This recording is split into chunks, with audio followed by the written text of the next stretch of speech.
ठरलं तर मग या मालिकेच्या आजच्या भागात आज आपण बघणार आहोत. गुरुजी म्हणतात की ग्रहस्थिती अशी आहे की अर्जुनच्या जीवाला धोका होऊ शकतो. ग्रहस्थिती ठीक होईपर्यंत अर्जुनच्या पत्नीने त्याला स्पर्शही करायचा नाही आणि दोघांनी पण एकमेकांपासून दूर राहायचं. पूर्णा आजी म्हणते की गुरुजी तुम्ही सांगताय तो उपाय आम्ही नक्कीच करू. विमल विचारते की ही ग्रहस्थिती कधी बदलणार आहे. गुरुजी म्हणतात की आणखी एक दिवस येईल तेव्हा मी सांगेल. सायली विचारते की आणखी एक दिवस म्हणजे. अस्मिता म्हणते की आणखी एक दिवस म्हणजे ग्रहस्थिती बदलल्यावर ते सांगतील ना आपल्याला. गुरुजी आता तुम्ही निघालात तरी चालेल. गुरुजी लगेच तिथून निघून जातात.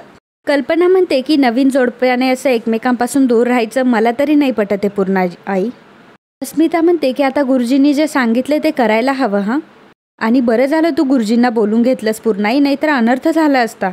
कल्पना मध्ये बोलत असते तेव्हा पूर्णाई म्हणते की पण नाही आणि बिन नाही कल्पना. अर्जुनच्या जीवापुढं दुसरं काहीच महत्त्वाचं नाही आणि त्याच्यासाठी मी वाटेल ते उपाय करू शकते. असं बोलून पूर्णा आजी आणि अस्मिता तिथून निघून जातात.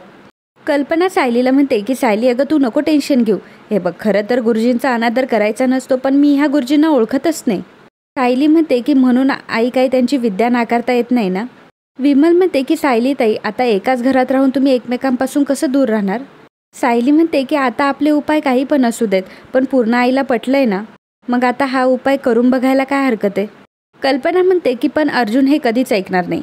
सायली म्हणते की आई तुम्ही अजिबात काळजी करू नका, मी यांच्याशी बोलेल आणि अन्नपूर्णा आजीला मान तर द्यायलाच हवा, तुम्ही नका काळजी करू. इतक्यातच प्रताप तिथे येतो. प्रताप सर्वांसाठी पेढे घेऊन आलेला असतो. प्रताप सर्वांना पेढा देतो परंतु सायलीला देत नाही. त्यावर कल्पना म्हणते की हो मला आणखी एकदा ना पेढा. कल्पना आणखी एक पेढा घेते आणि सायलीला देते. प्रताप सांगतो की एक खूप मोठी फार्मास्युटिकल कंपनी आहे आणि त्यांचं औषध मिळवण्याचं कॉन्ट्रॅक्ट आपल्याला मिळालंय. सर्वजण प्रतापचं अभिनंदन करतात. पूर्णाई म्हणते की अभिनंदन, तुझ्या प्रयत्नांना असंच यश मिळू देत. अस्मिता म्हणते की डॅड मोठं कॉन्ट्रॅक्ट म्हणजे प्रॉफिटसुद्धा मोठं असणार ना. प्रताप म्हणतो की ते तर होणारच आहे पण प्रत्येक फायदा पैशात मोजायचा नसतो.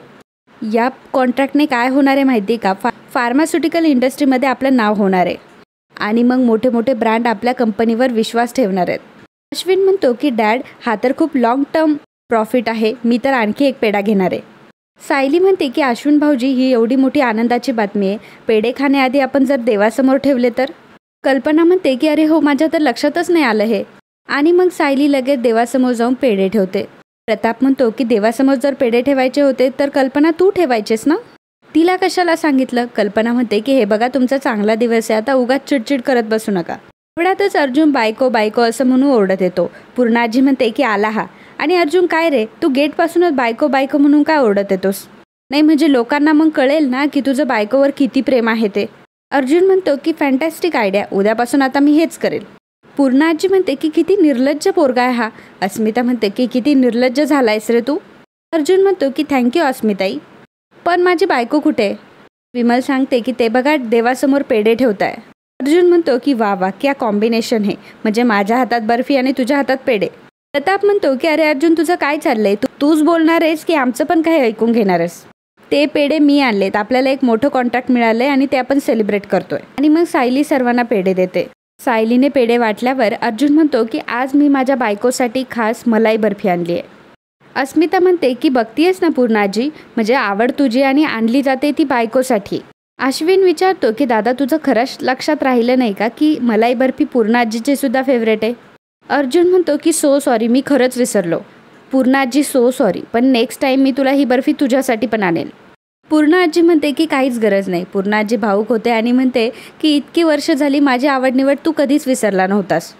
आता मला कळून चुकलंय की माझी या घरात काहीच किंमत उरली नाही आहे. कल्पना म्हणते की अहो पूर्णा आई हा चुकून विसरला असेल, तुम्ही नका वाईट वाटून घेऊ. अर्जुन म्हणतो की आता तर सगळे सेंटिमेंट झाले. बायको आपण एक काम करूयात का, यातली थोडी बर्फी आपण पूर्णाजीला देऊयात का. सायली म्हणते की तुम्ही सगळी द्या ना पूर्णाजींना, आणि मुळात म्हणजे तुम्ही माझ्यासाठी का आणली बर्फी. अर्जुन म्हणतो की यू आर करेक्ट, आता आपल्याला पूर्णाजीला खुश ठेवायला हवं. आता तसंही तिचं वय झालंय ना. पूर्णाजी म्हणते की बघ कल्पना बघ, एवढ्याशा बर्फीच्या तुकड्यासाठी माझ्या जीवावर उठलाय हा. माझं तर आता काही खरं नाही, देवा उचल रे बाबा मला. सर्वजण मागे हसत असतात तेव्हा अस्मिता म्हणते की मला शॉकने तर काय बोलावं हेच कळत नाहीये. अर्जुन म्हणतो की मग नको बोलूस. कल्पना म्हणते की अर्जुन तू पूर्णा आईला उगाच त्रास देऊ नकोस हां. अर्जुन म्हणतो की येस मम्मा, मी खरंच मुद्दाम त्रास देतोय. माझी पूर्णा आजी जेव्हा रागवते ना तेव्हा ती जास्त क्यूट दिसते. अर्जुन पूर्णाजीला बर्फी भरवत असतो तेव्हा पूर्णाजी म्हणते की काही नकोय मला, जिच्यासाठी आणले तिलाच दे. अर्जुन म्हणतो की तिलाच तर देतोय, हे बघ तुझी फेवरेट मलाई बर्फी मी फक्त तुझ्यासाठीच आणली आहे. आणि तसंही तूच मला सकाळी सांगितलं होतं ना की बर्फी घेऊन ये, म्हणून मी न विसरता घेऊन आलो. पूर्णाजी म्हणते की मी कधी तुला सांगितलं होतं. त्यावर अर्जुन म्हणतो की तुझ्या अर्जुनला तुला काही सांगावं लागतं का गं? तुम्हाला कधीच सकाळी डिस्टर्ब करायला येत नाही, पण आज आलीस म्हणजे तुला तुझं काहीतरी मोस्ट फेवरेट पाहिजे होतं आणि तुझं मोस्ट फेवरेट म्हणजे मलाई बर्फी, त्यामुळे घे ही मलाई बर्फी. पूर्णाजीच्या डोळ्यात पाणी येतं आणि पूर्णाजी म्हणते की तुला खरंच माझ्या मनातलं कळतं का रे? अर्जुन म्हणतो की म्हणजे काय? हो. कल्पना म्हणते की पूर्ण आई आता तो खरंच सांगतोय ना? विमल म्हणते की नातू असावा तर आमच्या अर्जुन दादासारखा. अर्जुन पुन्हा पूर्णाजीच्या तोंडामध्ये बर्फी भरवत असतो तेव्हा पूर्णाजी म्हणते की काही नको, उगाच तुझी बायको नको चिडायला माझ्यावर. सायली म्हणते की नाही पूर्णाजी, यांनी फक्त तुमचा विचार केलाय, तसा की ते नेहमी करतात. अर्जुन म्हणतो की पूर्णाजी तुला माहिती आहे माझी बायको कशी आहे, तर ही मलाई बर्फी मी तुझ्यासाठी आणली नसती तर ती माझ्यावर चिडली असती. अर्जुन पुन्हा पूर्णाजीला मिठाई भरवत असतो तेव्हा कल्पना म्हणते की पूर्णाई फक्त एकच तुकडा खायचा आहे, जास्त साखर खायची नाही. त्यावर पूर्णाई म्हणते की तू गप्प बस ग, माझ्या नातवाने माझ्या मनातलं ओळखून माझ्यासाठी मलाई बर्फी आणली आहे आणि ती मी आता मनसोक्त खाणार आहे. आणि मग अर्जुन फायनली पूर्णाजीला मलाई बर्फी भरवतो. पूर्णाजीला अर्जुनचं खूप कौतुक वाटत असतं आणि बाकी सर्वजण त्या दोघांकडेही खूप कौतुकाने बघत असतात. पूर्णाजी देखील अर्जुनला बर्फी भरवत असते. ते सर्व बघून अस्मिता मनात म्हणत असते की आज पुन्हा अर्जुनने पूर्णाजीला गोळ्यात घेतले. सायलीला मात्र खूप कौतुक वाटत असतं आणि गालाला हात लावून ती फक्त अर्जुन आणि पूर्णाजीकडेच बघत असते. प्रिया म्हणत असते की साक्षी तर म्हणाली होती की मी हरीशबद्दल अण्णांशी बोलणार आहे, पण तो मैपत तर खूप डेंजर आहे, तो हरीशला मारून वगैरे तर नाही टाकणार ना? राकेश म्हणतो की तो मैपत आहे ना, तो फक्त धमक्या देतो, त्यात तर अजिबात काही दम नाही आहे. तुम्ही दोघं मला अडवता म्हणून, नाही तर त्याला कधीचाच सरळ केला असता. नागराज राकेशच्या डोक्यात मारतो आणि म्हणतो की आला मोठा मैपतला सरळ करणारा, आधी स्वतःचे क्लायंट सांभाळ.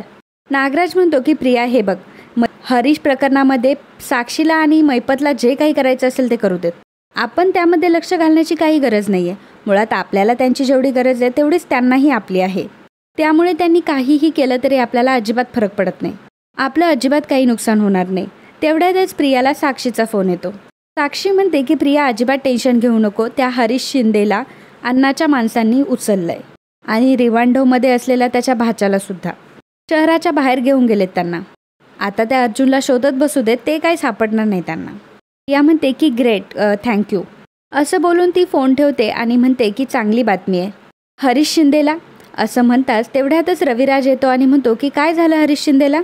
या म्हणते की हरीश शिंदे काकांना शेवटी कोर्टात येऊन खरं सांगावंच लागलं, पण बाबा तुम्ही तर आपल्या केसचं अगदी रूपच बदलून टाकलं. तुम्हाला माहिती आहे अर्जुन जेव्हा बोलायला लागला तेव्हा तर मला असं वाटलं की अर्जुनच जिंकतो की काय, पण तुम्ही जेव्हा बोलायला लागला तेव्हा कळलं की लोकांना मधुभाऊ हा काय लायकीचा माणूस आहे. रविराज म्हणतो की तुझ्या बापावर विश्वास नव्हता का बाळा?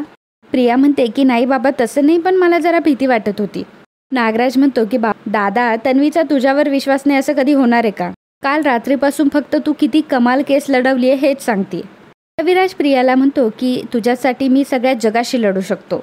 एकेकाळी अर्जुन आणि मी एकमेकांच्या खांद्याला खांदे लावून उभे होतो. अर्जुनने माझं प्रेम बघितली, माया बघितली, आता माझं वैरही बघेल. तर इकडे सायली मनामध्ये विचार करत असते की आज जे गुरुजींनी सांगितले ते सरांच्या कानावर घालायला हवं, म्हणजे नंतर त्यांची आणि पूर्णाजींची वादावाद टळेल. तितक्यातच अर्जुन तिथे येतो. सायली म्हणते की सर मी तुमचीच वाट बघत होते. सायली म्हणते की आज पूर्णाजींना भेटायला एक गुरुजी आले होते, ते म्हणाले की. त्यावर अर्जुन म्हणतो की हे बघा मिस सायली, मला ते ऐकण्यात काहीही इंटरेस्ट नाही आहे, आणि हो त्या हरीश शिंदेचा ॲड्रेस मिळाला आहे, चैतन्यला मी सांगितलं आहे तिकडे जायला. सायली म्हणते की हो का, पण कदाचित सर ते घाबरून तुमच्याकडे मन मोकळं करणार नाही, पण जर मी त्यांना विचारलं तर ते मला असं वाटतं की मला नक्की सांगतील. अर्जुन म्हणतो की ठीक आहे बघूयात आपण. सायली पुन्हा सांगायला लागते की बरं मी काय म्हणत होते की ते गुरुजी आले होते ते म्हणत होते की. तेवढ्यात अस्मिता दरवाजा वाजवते. अस्मिता सांगते की पूर्णाजीने तुम्हाला दोघांना खाली बोलावलंय, त्यामुळे अर्जुन आणि सायलीला खाली जावं लागतं. अर्जुन विचारतो की काय झालं पूर्णाजी, इतकं अर्जंटली बोलून घेतलंस? पूर्णाजी सांगते की मला तुझ्याशी काहीतरी महत्त्वाचं बोलायचं होतं, आज अभ्यंकर गुरुजी आले होते. अर्जुन म्हणतो की मला या सर्वात काहीही इंटरेस्ट नाही आहे. पूर्णाजी म्हणते की तुला ऐकून घ्यावं लागेल, गुरुजीने सांगितलं की तुझ्या जीवाला धोका आहे. हे बघ, तो धोका जर टाळायचा असेल तर ग्रहस्थिती नीट होईपर्यंत तू तुझ्या बायकोला स्पर्श करायचा नाही. आता गुरुजी सांगेपर्यंत तुम्ही दोघांनीही एकमेकांपासून दूर राहायचंय. आजपासून तुझी बायको कल्पनाच्या खोलीत झोपायला जाईल. त्यावर अर्जुन म्हणतो की नाही पूर्णाजी. तर सायली त्याच वेळी म्हणते की हो पूर्णाजी. अर्जुन म्हणतो की हो काय हो, कोणताही गुरुजी येतो आणि आपल्याला काहीही सांगतो. पूर्णाजी तुला चांगलंच माहिती आहे की माझा या गोष्टींवर अजिबात विश्वास नाही आहे. सो मी आणि सायली कधीच वेगळ्या रूममध्ये राहणार नाही आणि हे फायनल आहे. आणि मित्रांनो, आजचा हा भाग इथेच संपतो. पुढील भागात आपल्याला पाहायला मिळणार आहे सायली अर्जुनला म्हणत असते की अभ्यंकर गुरुजी खूप नावाजलेले गुरुजी आहेत आणि तुमचा त्यांच्या भविष्यावर विश्वास नाही आहे ही गोष्ट एक वेळ सोडून द्या. पण पूर्ण आजींना वाटते म्हणून तरी ऐका. फक्त काही दिवसांचा तर प्रश्न आहे. पूर्ण आजी म्हणते की बस कर ग तुझी नाटकं. तुम्ही दोघांनी ठरवले. तू मानल्यासारखं कर, मी रडल्यासारखं करते. पूर्ण आजी म्हणते की मला या बाबतीत अजून एकही चर्चा नको आहे. जे मी सांगितले ते सांगितले.